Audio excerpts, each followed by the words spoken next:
Welcome to Radio Who, What, Why. I'm Jeff Schechtman.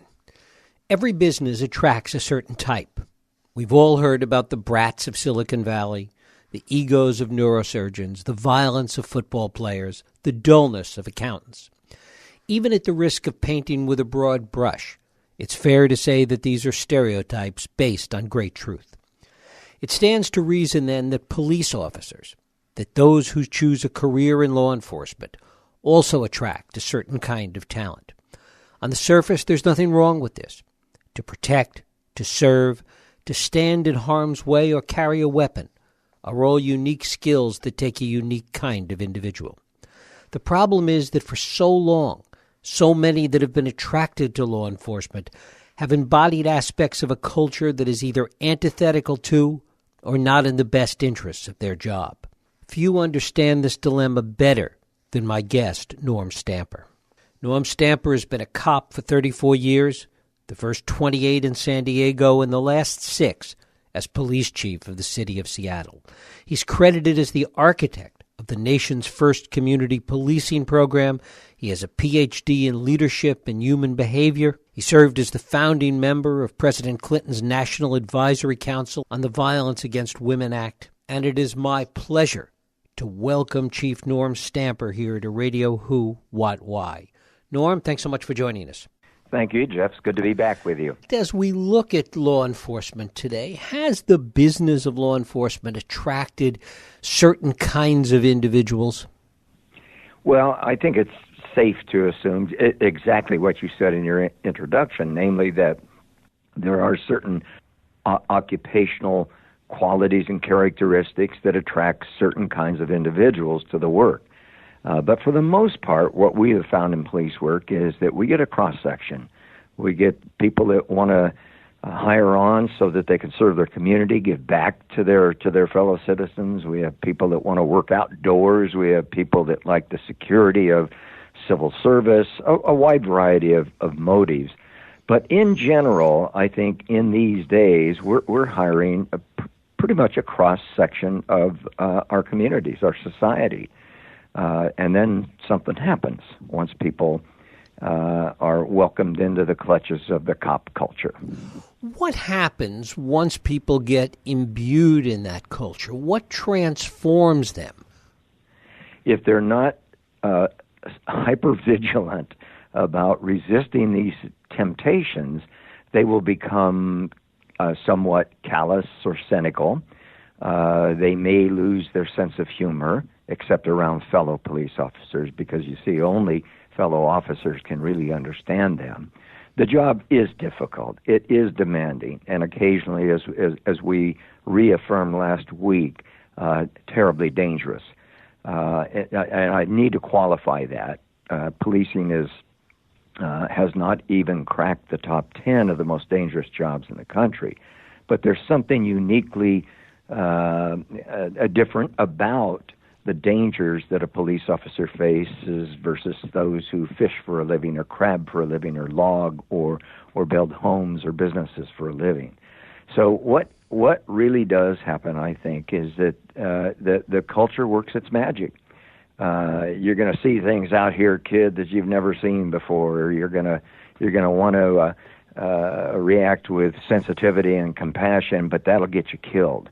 So here's what you need to do, and then they get fed a kind of a line of specific tips and techniques that they can employ to make sure that they stay safe on the job. And within the shortest period of time, the most important thing for a lot of police officers is making it home at the end of shift.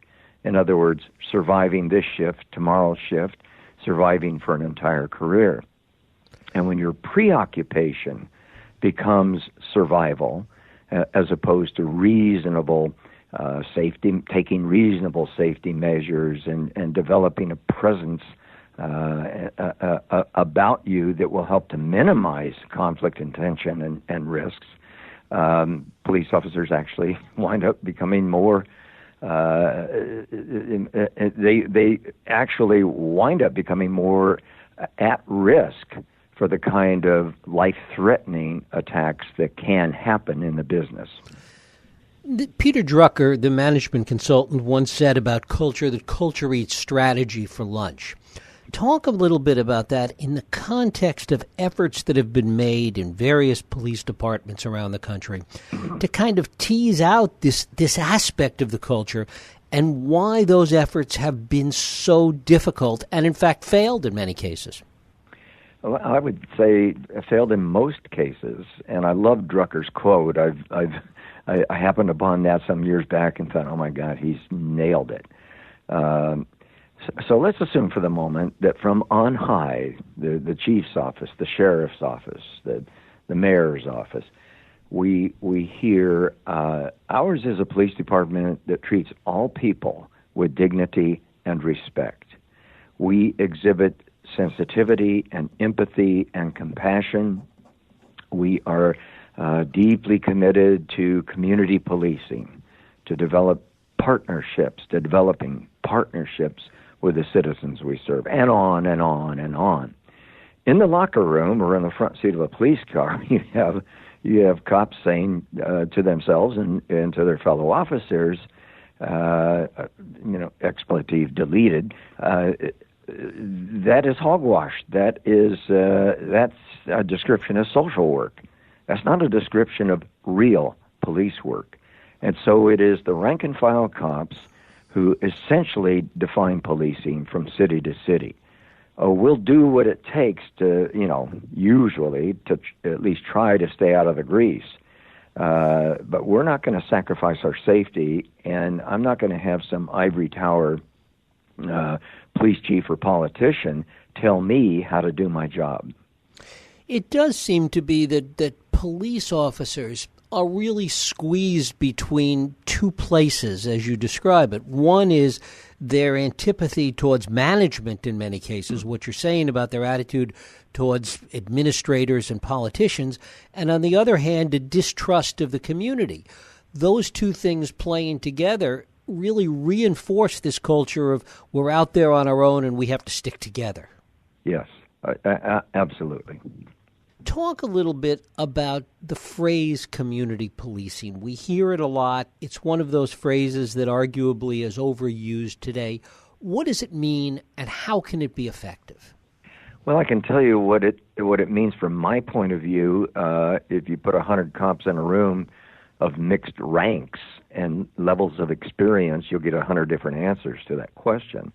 For me, community policing is the community policing itself.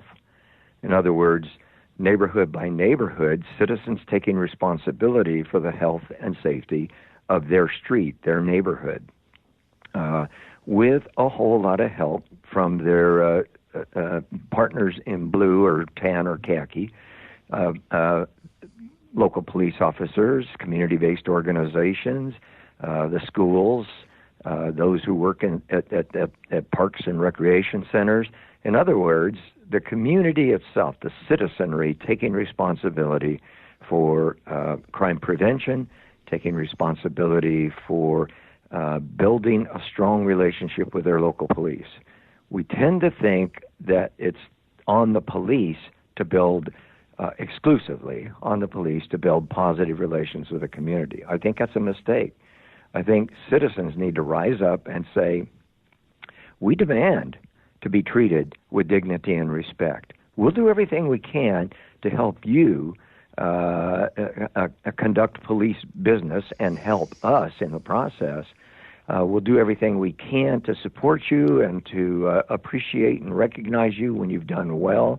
But please hear this.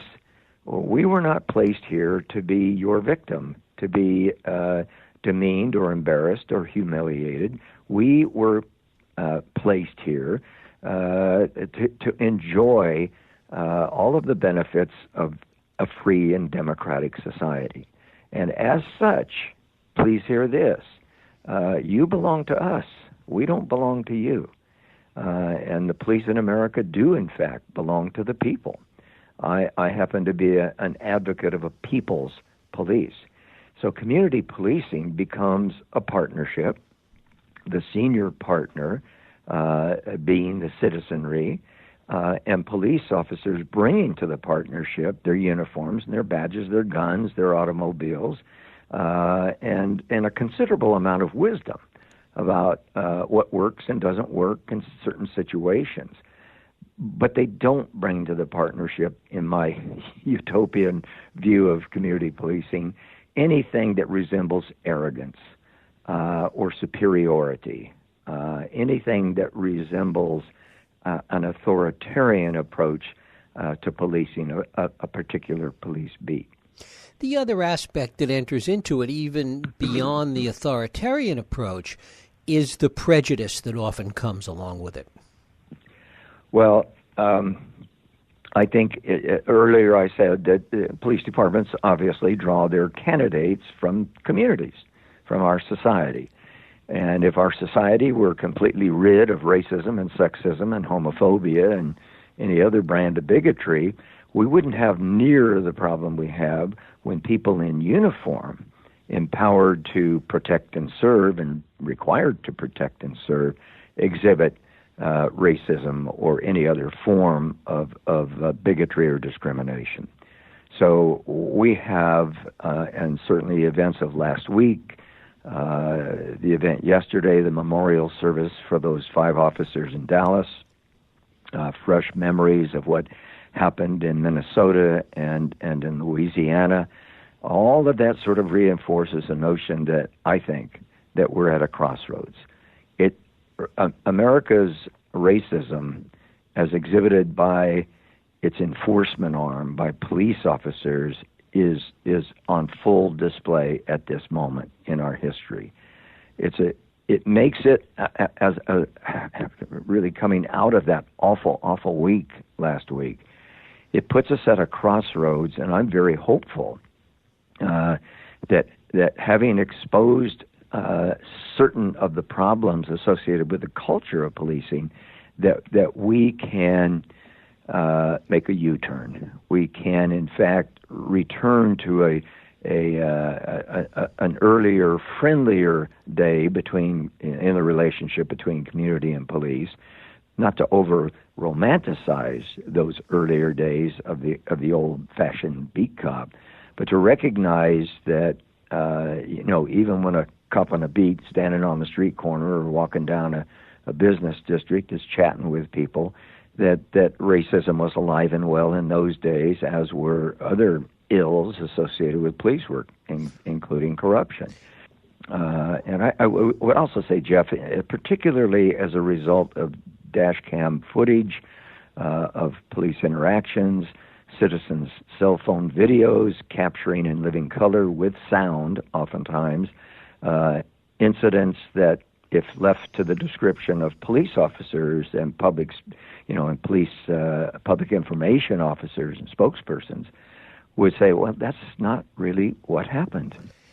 I read an account, for example, in the Seattle Times online in my home of a police shooting back in 2010. I thought, oh, that's terrible. It's just awful. But the guy shouldn't have pulled a knife on the officer, and he shouldn't have advanced on the officer. Well, when the dash cam video was released in conjunction with, I don't know, a half a dozen statements of witnesses who were right there, the official account changed. And in the end, my former police department, to its credit, said, this is one of the most egregious, unlawful police shootings that we have seen in modern times in our police department. And the department was, in fact, moving to fire the officer when he elected to quit. Many felt, I among them, that he should have been prosecuted, but in Washington State, we have one of the most restrictive laws on prosecuting police officers. The prosecutor has to show malice and malice intent, and that's caused our prosecutor to say these are awful but lawful shootings, many of them. So there's a movement underfoot to change that law. I think we need to recognize that when you rely exclusively on what the police organization is saying, you're getting only a part of the picture and maybe a very distorted part. And doesn't that really enhance the distrust? Isn't one of the core issues here, as we saw for so many years in Los Angeles, for example, the fact that there was no effective justice when these cases took place? That's exactly right. The community is saying, and this is particularly true in communities of color, Black and Latino, Native American, Asian, Middle Eastern communities that historically have had a strained relationship between community and police. And they see, they hear, and they feel what's going on. And when for year after year, decade after decade, indeed, generation after generation, the community says this is what really happened, and yet look what the police department is saying happened. And by the way, on those rare occasions when an individual officer in a controversial shooting is truly held accountable, it's mostly administrative, and it's not accomplished through the legal process. Is that an option for citizens? I don't think so. So you get a police officer like Jason Van Dyke in Chicago, who shot and killed Laquan McDonald, or Michael Slager in North Charleston, South Carolina, who shot and killed Walter Scott. Both cases, in my opinion, of murder. Both officers, incidentally, charged with murder. So, maybe that's a modest step forward or a significant step forward that we actually have police officers, at least in those two jurisdictions, being charged. But the community knows what's going on, and they have a real hard time justifying their own police department's actions and recognizing that the justice is in fact uneven. Part of what the problem is that in so many of these cases, things have to get so bad before they ever begin to turn around. I mean, two big city police departments where this has been the case are Los Angeles, which I just mentioned, and even Dallas, which while it's improving dramatically now, was at one point one of the worst. Well, and that ought to give us hope. There's some wisdom within the community, of academics and others who say, some agencies are just too big, too set in their ways, the ills too deeply institutionalized to make any kind of a difference going forward. I totally dispute that, but I don't minimize the difficulty. Injustice is injustice is injustice. And you reach a tipping point. It doesn't take 51-49, but a much smaller level of support for social change.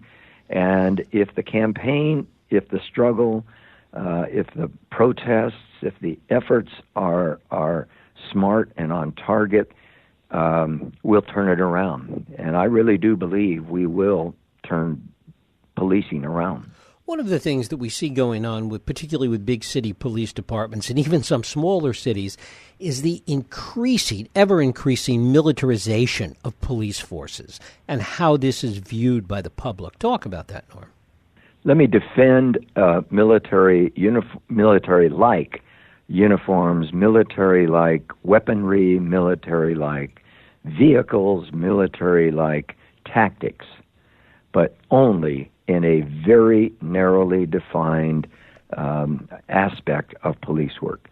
I am talking, of course, about heavily armed, barricaded suspects who've taken hostages, who are shooting high schoolers in Columbine or tiny children in Sandy Hook, or as was the case in San Diego in 1984,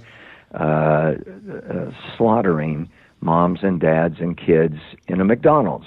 I cite that because when James Huberty walked in with heavily armed, he began shooting innocent people and literally shooting anything that moaned or moved after he had completed his initial round of carnage.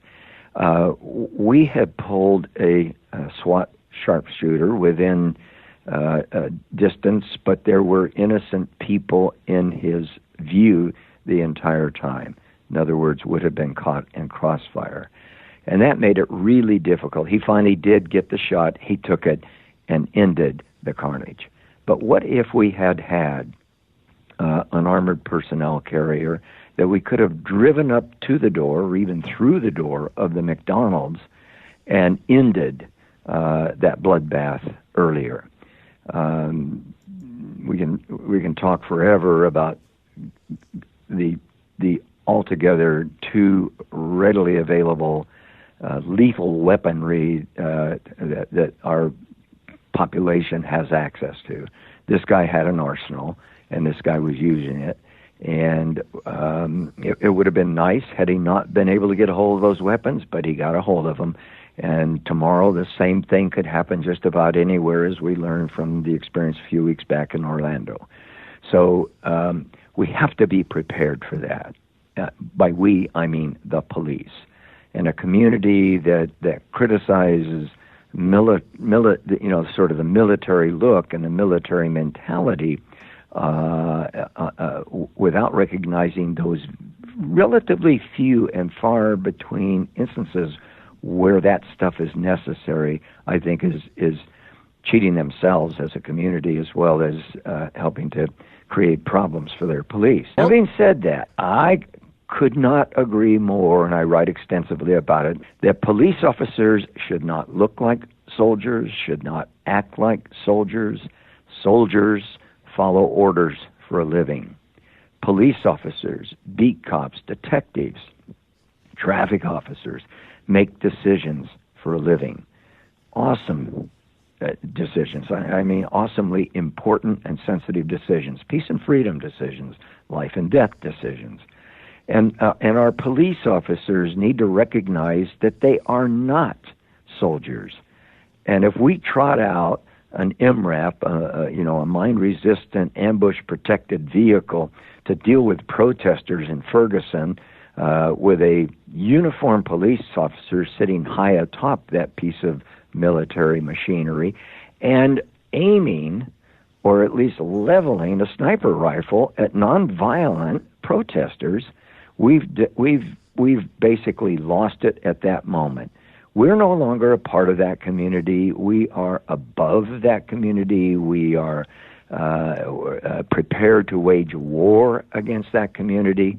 The drug war has brought on so much of this, Jeff. When Richard Nixon famously proclaimed drugs public enemy number one and declared all-out war on them, which is, of course, a declaration of war against his own people, he dropped the green flag on militarization and police work.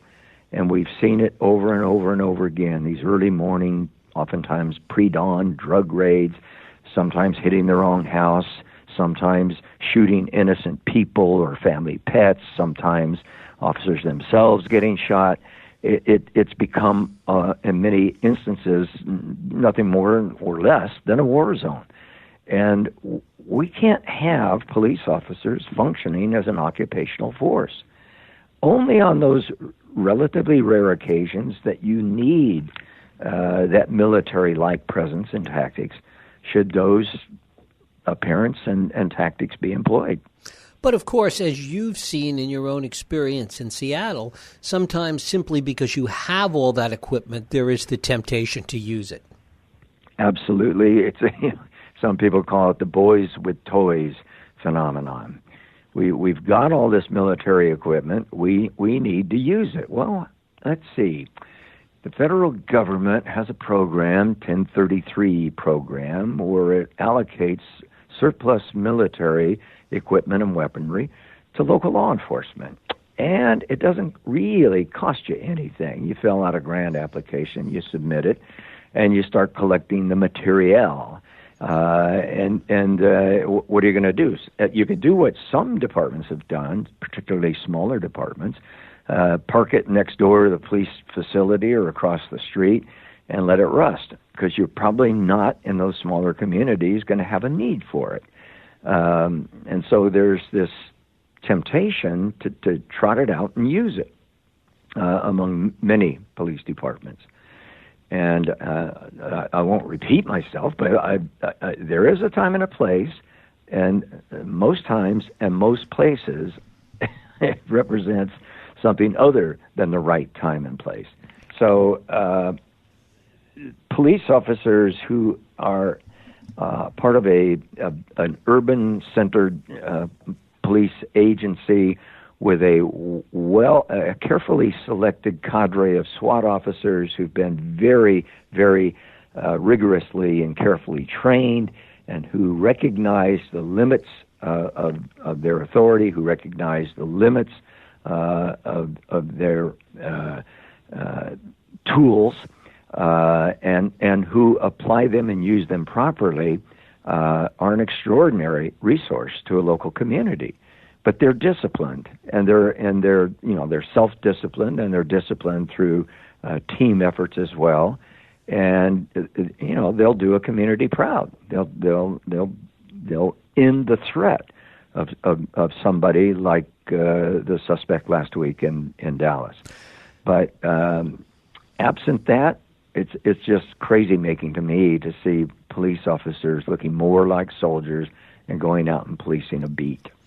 Talk a little bit about the nexus between police departments, law enforcement, and what gets referred to today as kind of the prison industrial complex, and the fact that we have so many people incarcerated in America today. Sure. Well, if you think about the drug war, we have now incarcerated tens of millions, and I want to repeat that, tens of millions of our fellow Americans for nonviolent drug offenses. We have fractured families, we've ruined individual lives, we have spent $1.3 trillion prosecuting that drug war, and we have fed a prison industrial complex and mass incarceration like you can't believe.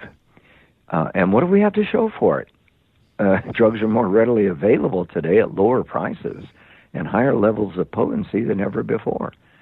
So what we've got is a colossal failure on our hands that is actually harming the country, hurting people.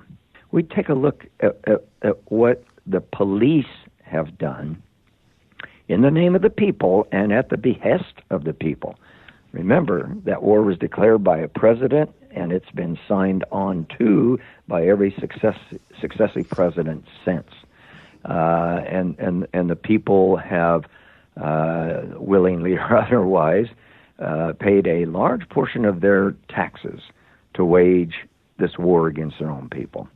So the police represent the feeder system to the prison system. We are the gatekeepers to the criminal justice system. We don't make an arrest. There's no charge. There's no prosecution. There's no conviction. There's no sentence. There's nobody sitting in jail for 7 to 10 years or 20 to 25 years or for life. Finally, do you think that all this focus right now on racial tensions, on community policing, the problems that police departments are facing, the internal problems, do you think that any of it is going to have any real ongoing and lasting effect? I pretty much wouldn't get up in the morning if I felt that way.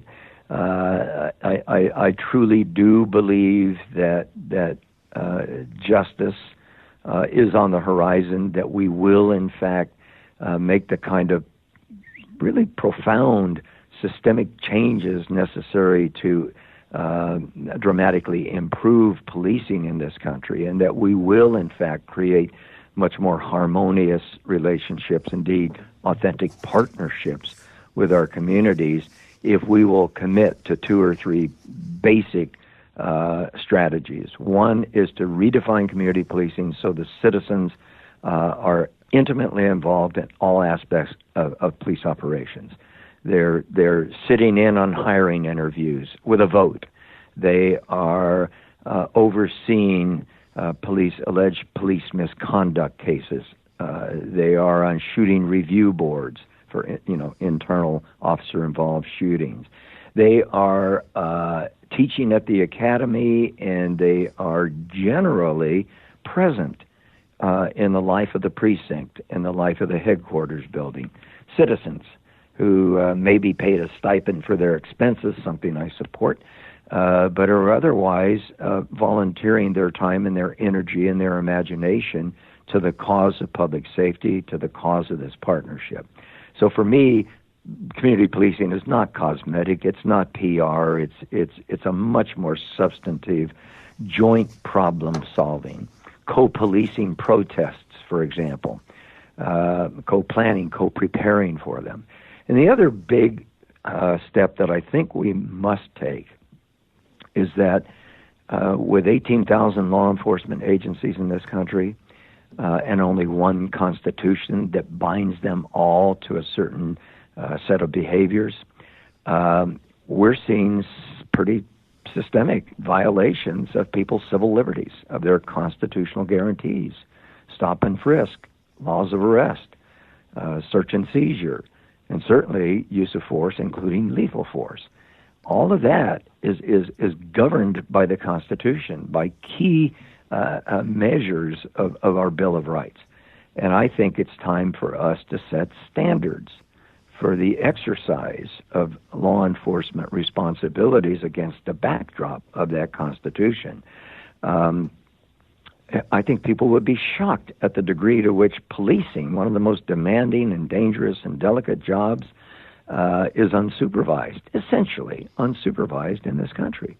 So I think we need to bolster supervision and leadership within our organizations, to be sure. But we also need, I think, to demand that our federal government, in conjunction with local jurisdictions, set and enforce standards of performance and conduct. I think every police officer in the country needs to be certified, needs to satisfy all the requirements to prove to us that he or she can do the job, and then stand for decertification for cause. So the federal government would essentially license police officers and then revoke that license if an officer or even an agency refuses to play by the rules. That Constitution, our kind of secular Bible of the land, is such an important document, and we need to make it live within American law enforcement. Are 18,000 police departments, 18,000 law enforcement agencies way too many? Yes. I have a friend and colleague, Chuck Ramsey, former chief in Washington, D.C., and in Philadelphia, and co-chair of President Obama's 21st Century Task Force on 21st Century Policing, says cut them in half. I'm not prepared to stake out a number and say, although I would support that. That alone would help. We have departments of 1 and 3 people. And many of these departments, by the way, are collecting millions of dollars worth of military surplus. To what end? Beats the hell out of me. One department in Morven, Georgia, has no body of water deeper than ankle deep, and yet they've got rafts and waders and all kinds of military surplus. That makes no sense at all. So, but I digress. I do believe we have way too many police departments, and that we need to do consolidation and regionalization and set standards. At a minimum, today, we should have regional SWAT teams so that the temptation to trot out the local jurisdiction's team for non-SWAT type missions could be resisted. Norm Stamper, former Seattle police chief, the author of To Protect and to Serve. Norm, I thank you so much for spending time with us here on Radio Who, What, Why. Always a pleasure, Jeff. Thank you very much. Thank you. And thank you for listening and joining us here on Radio Who, What, Why. I hope you join us next week for another Radio Who, What, Why podcast. I'm Jeff Schechtman. If you like this podcast, please feel free to share and help others find it by rating and reviewing it on iTunes. You can also support this podcast